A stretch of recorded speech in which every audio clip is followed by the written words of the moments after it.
Hello, beautiful beings. So last night I sent my mom the very last video that I made, and I don't know if she's listened to any of them. I can't remember. I don't think she has. But anyway, so I sent it to her. She doesn't have YouTube and all that stuff. So so I finally figured out, like, okay, how am I going to do this? You know, how am I going to get mom on YouTube? Well, I just sent her one of my videos, and you know, there it is. So I didn't know that she was listening to it right when I sent it to her. So I started watching it because I haven't recorded a video for about a month now. And I just wanted to kind of preview, you know, where I was and what was going on. So as I was watching it, I noticed that, you know, I kind of do this once in a while, and the ancients are speaking to me. I mean, clear information is coming through from them. I'm channeling information, and it's so fascinating because I was still shedding, and I'm not saying I'm done. I don't know if there's a done, but I'm not even noticing it anymore if it is happening, kind of done, which is really cool. That's the information that just came through for me. I didn't know that. Wow. Nice. So even if there's never any done, it will feel like it's done. So I noticed in that video that I sent my mom that I wasn't mentioning the ancients, because they showed me last night that I wasn't mentioning that because I was in the stage of the shedding of not mentioning them. I was shedding the personal identity that I was putting attention on, that told me that I shouldn't mention them very much. Wow. Now that seems absolutely ridiculous to me.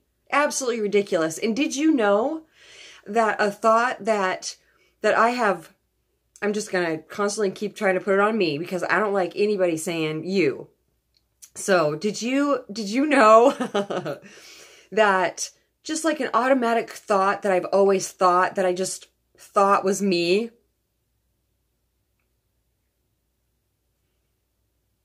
it's not just automatic, and I notice that oh, wait, I don't want to think that thought. I don't want to follow that thought. I don't want that to be an automatic. That right there, because people are like, how do I go through this process?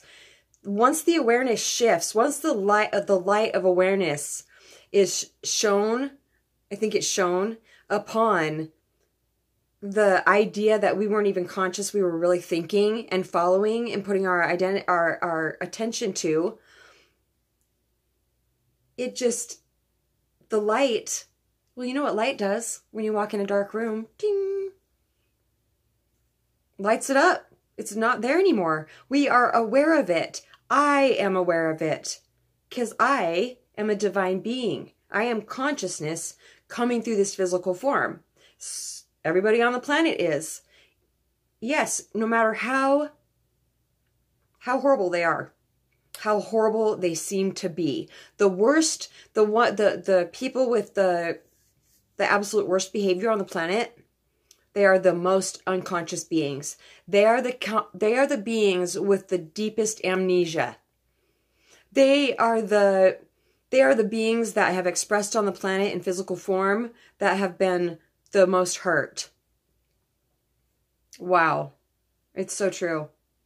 Isn't that? It's so true. And I can't see that from a personal perspective. I can only see that from here. But that doesn't mean that when I get around an abuser, that I'm just going to feel like, oh yes, I see you, divine being. No, it's not like that at all. But it does bring me to a place where if I do encounter somebody like that and I remain intensely present around them, the right action will come out instead of reacting from, well, I'm an intensely empathic person, so if I do see somebody being abused or an animal being abused, I can feel it. And so I tend to react. Yeah, so it's just beautiful. All my answers, everything, every action I need to take comes from beingness, comes from being immersed in my natural state.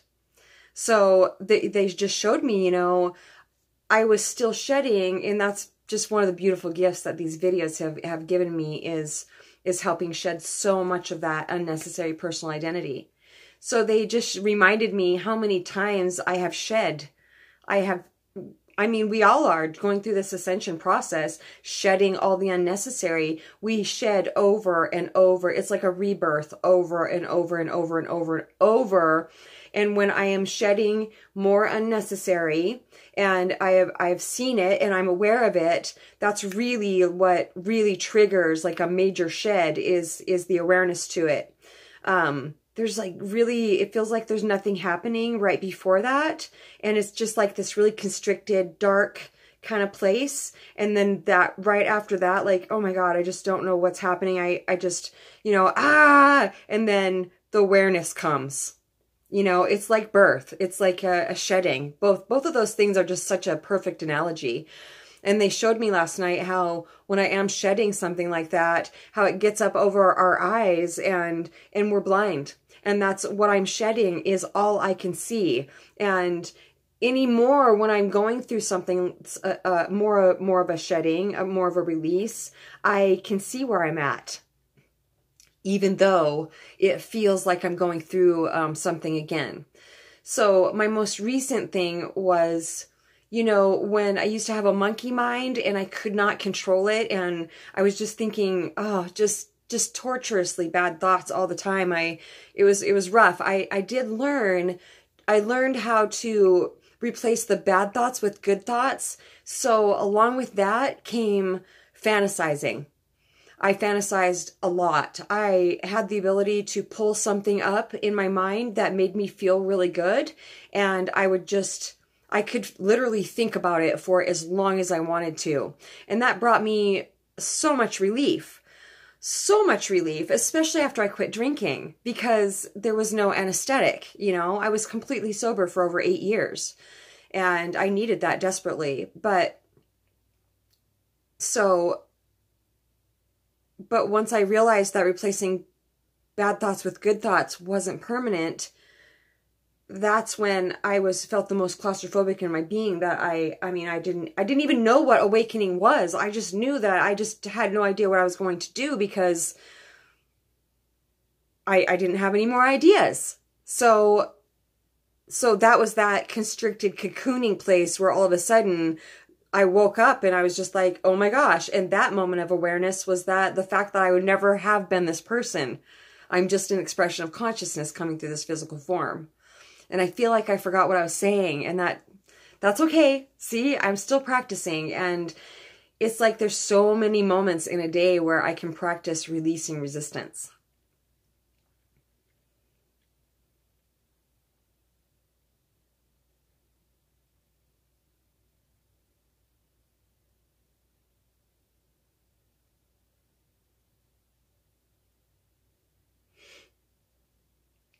Fantasizing.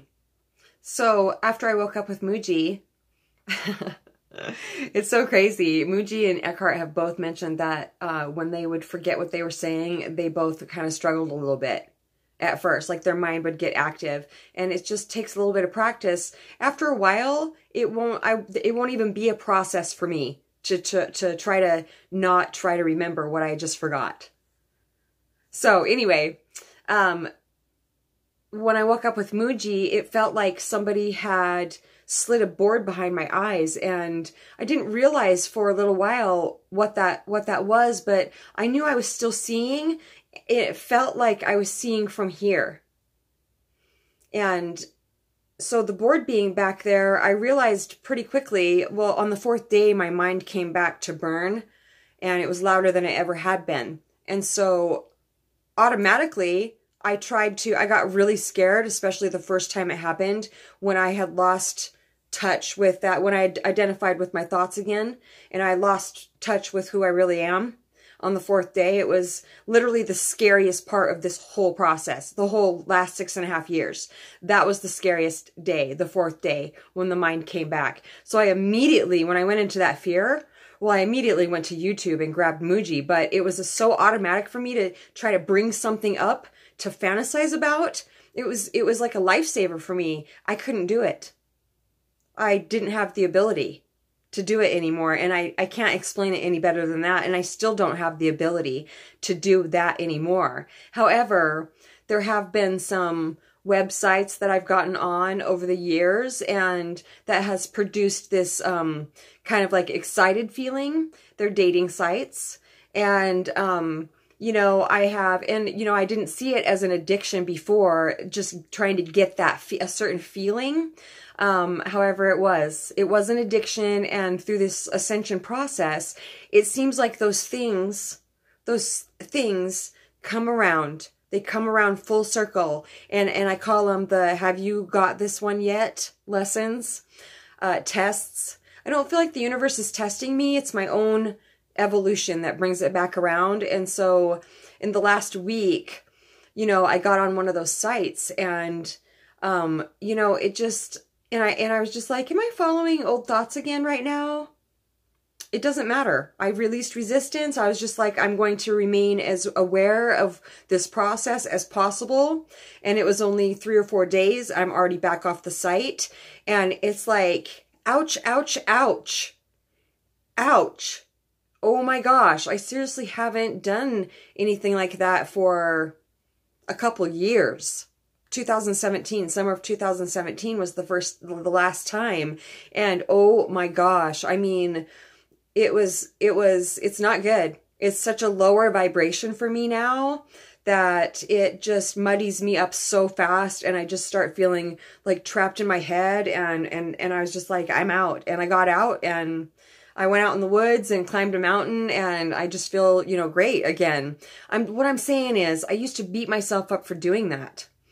However, as it was going on, it's so beautiful. I didn't know there was a way that a person could actually witness what's going on instead of just being completely carried away with it. I used to beat myself up for like, I thought I learned this one. It was so fast. It'll get faster and faster and faster. And then like now, I don't know if that one will come back around again. I have no idea. But when it does, I highly doubt that I will actually take action and, you know, get back on a dating site like that. Because it never ever, it's the person sending out the search party for something.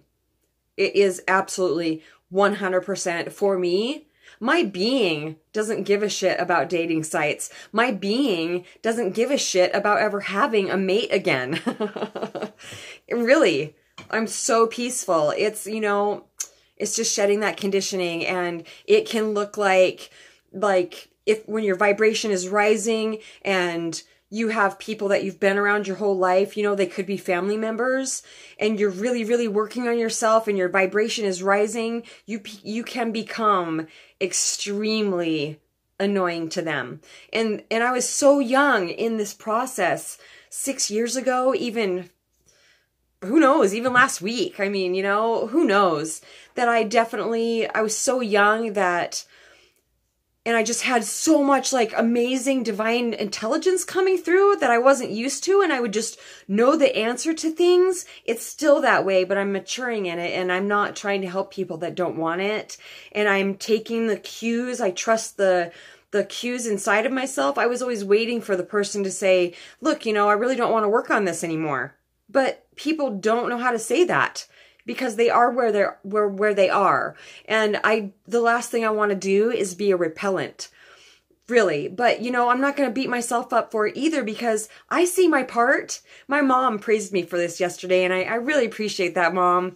It's just so nice to, you don't need it to go through this process. You can't need it to go through this ascension process. But I so deeply appreciate it, more than I can say, when, I mean, my own mom can say, wow, I can really see how you've grown in this area.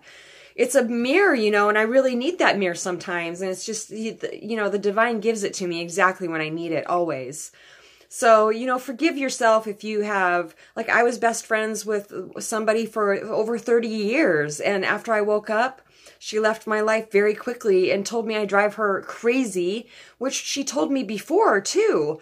And that always just broke my heart. I hung in there because she was my best friend. But then after I woke up, I don't want to be around somebody that doesn't tell me how they feel. And then years go by and then all of a sudden they tell me I drive them crazy and I didn't know it. I just got a stomach ache around them sometimes, you know, and felt awkward and insecure. Well, that was because they were thinking that I drove them crazy and I didn't know.